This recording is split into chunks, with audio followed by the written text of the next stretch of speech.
Bending is a core technique for soloists who can bend. Piano players can't do it. But we can. We're guitar players. And guitar players are expected to be able to do this. And we're expected to be able to do it well. And when you master a technique like bending, it adds a real, subtle, but detectable maturity to your playing.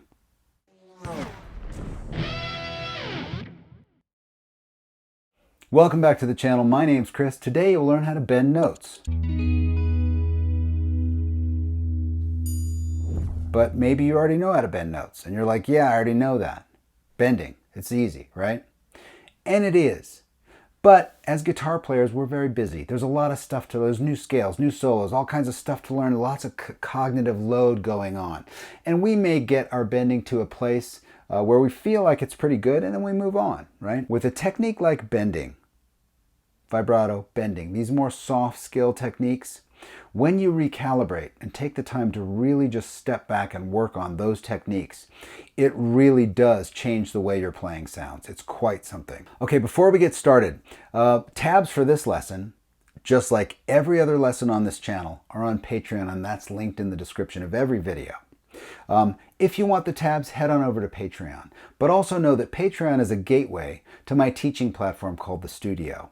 And on The Studio is a lot of cool stuff. There's exclusive content, there are weekly assignments and quizzes. I'm doing live QA sessions there. The Studio is also the place where you can register for live events, like live teaching events where I deep dive into a specific subject like triads, the major scale. It's a lot more of what I'm doing here. So if this channel resonates with you, you like what I'm doing, but you like more than just the videos here on YouTube, Patreon might be a great place for you to check out. And if you do, thank you in advance. Okay, bending. Seems easy, but maybe it's not. I'm going to explain bending, and then we're going to zoom in. I'm going to give you a couple of examples of really fantastic bending that inspired me to get my technique down. And then I'm going to give you some exercises to get your bending in tune. And literally in tune, like really tune this idea up, this technique, so that it's really, really crisp, genuine, authentic, right?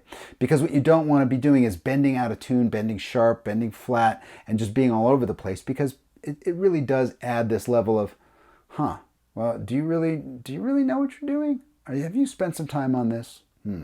So anyway, let's explain bending first. And you would say to yourself, yeah, you just bend a note, right? Here's the deal. Yes, you're just bending a note, right? But if that's the whole understanding of what bending is, it lacks and is missing a very vital component, which is when you bend a note, ... you are raising the pitch, right? And so what you want to make sure is that next note arrives at the pitch you're targeting, right? So when you're bending a note, that's just the first part of the technique. Arriving at the pitch is the second part of the technique, right? You're bending the note and you're arriving somewhere. So that's what bending is, right? Make no mistake that you're bending notes, right? That's not all of it is, right? Are you rambling? I'm going to give you a couple of examples from popular guitar solos that really outline accurate bending. So the first example I want to give is from Life's Been Good by Joe Walsh.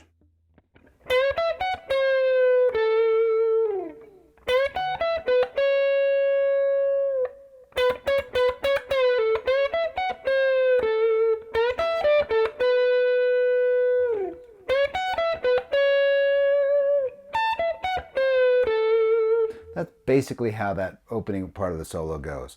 But he's really sticking these pitches.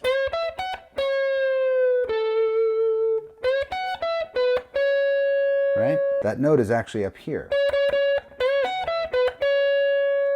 And then this bending phrase, that's really this.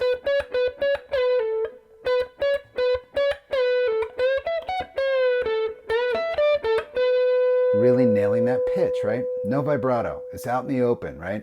High stakes bending right there. Okay, the next one's from that other famous solo that Joe Walsh didn't play. It goes like this.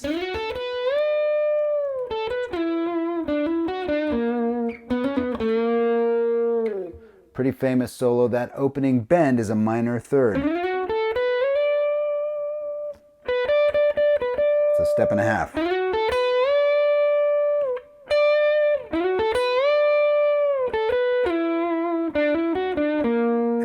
bend. That's a target note for this F7 chord. Just a couple of examples from famous solos where the bending is really important, right? So again, we're just doing this to make sure we're in line and sort of connected to the physics of it all. Okay, so let me give you a couple of exercises. First one's going to be, surprise, surprise, on the A minor pentatonic scale. And we're going to look at the G and the B string on the high side of the scale, right? That's on the B string on the 8th fret and the G string on the 7th fret. Both of these notes, the next note in the scale is a whole step above. Even though it's here on the next string, it's also a whole step above. And then for the B string, that next note in the scale is right here. So both of these notes can be bent up a whole step. So here's what they sound like.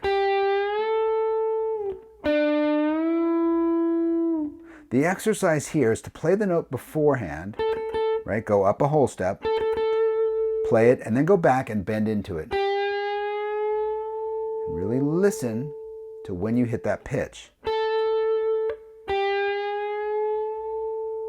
Right? Go nice and slow so you can hear the pitch develop and you can accurately hear when it hits. All right? You can hear it. Same thing with the 7th fret on the G string. Right? Take your time getting there. And you'll know when you hit it, right? This kind of focus really gets you in line and in league with how bending actually works, because you're raising the pitch, right? You're not just bending the string, you're turning this pitch into this pitch. Right? So you want to be accurate. This is the key. Bending in tune is the key to getting your bending to sound good. And if you haven't done this type of focus, this is going to help a lot. Okay, so the next thing you want to do after you do this exercise, you get those pitches down. Meanwhile, you can do this anywhere on the neck with any two notes. But the next thing you want to do is try to see if you can pre-bend. Pre-bending is bending the note up and then striking it as it's bent. In other words, not striking it and bending up into it, but bending the note and striking it at pitch. This is much different and much more difficult. Can you hit it, right? Now you're going to hear that my pitch might be off here, so I might need some work on this.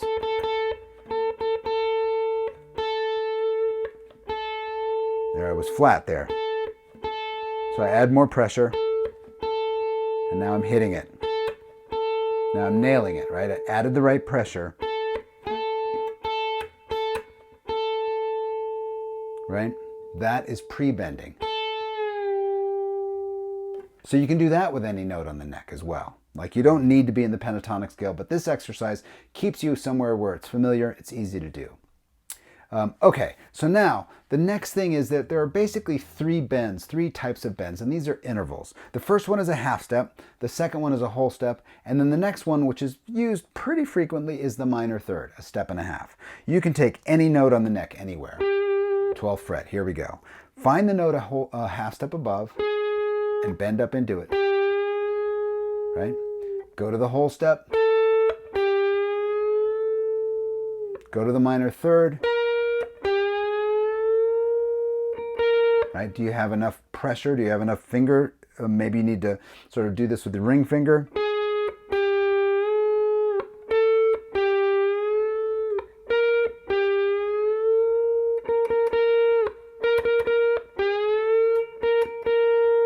So those are the three bends: half step, whole step, minor third, right? You can practice this anywhere on the neck with any notes.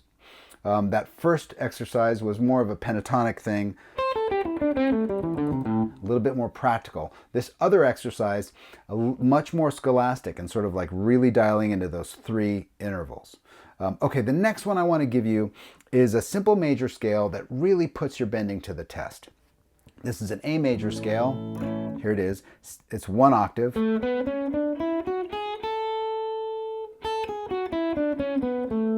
We're going to put a bend between the third note and the fourth note, which is on the G string. That's a half step bend. And then we're going to bend from the sixth on the B string up a whole step to the 7. Check this out.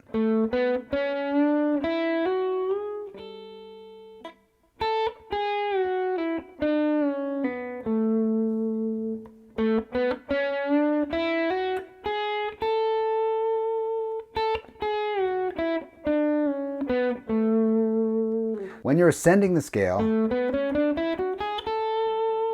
the first thing you want to do is practice striking the note and then bending up into it. It goes like this.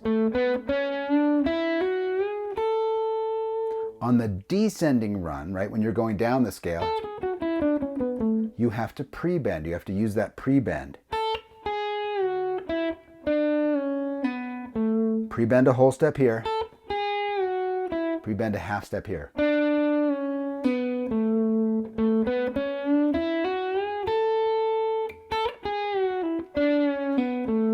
Really great exercise to get that bending in tune and put some pressure on it. The last thing I'm going to leave you with is a minor phrase, A minor. We're going to try to nail this with bends. We're going to fret the first 2 notes, but we're going to get these 2 notes by bending. See how I nail those pitches?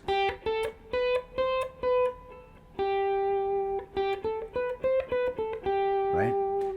You want to get in there, listen to those pitches, make sure they're correct, and then correct them if they're flat.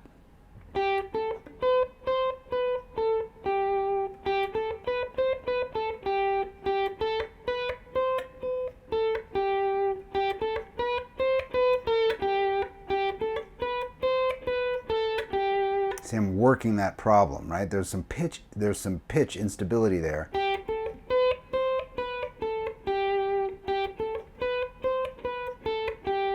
Really working it until it sounds just right and the pitch is in control, right? I'm in control of getting to those pitches.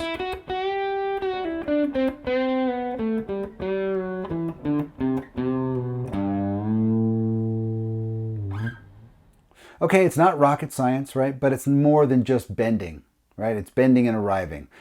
It's pitch responsibility, right? You are accountable to bend that note and change it into something else, right? And that's what these exercises are designed to do. They're designed to give you an opportunity to make yourself accountable to hit those notes, right? Can you do it? Can you do it? And these exercises should show you pretty instantly the delta between where you are and where you need to be. Can you hit what is your capability of hitting those notes? Okay, I hope these exercises help, right? And if there's a delta, if there's a gap to cross, I hope you can close it. I hope you found this informative and helpful, and I'll see you next time.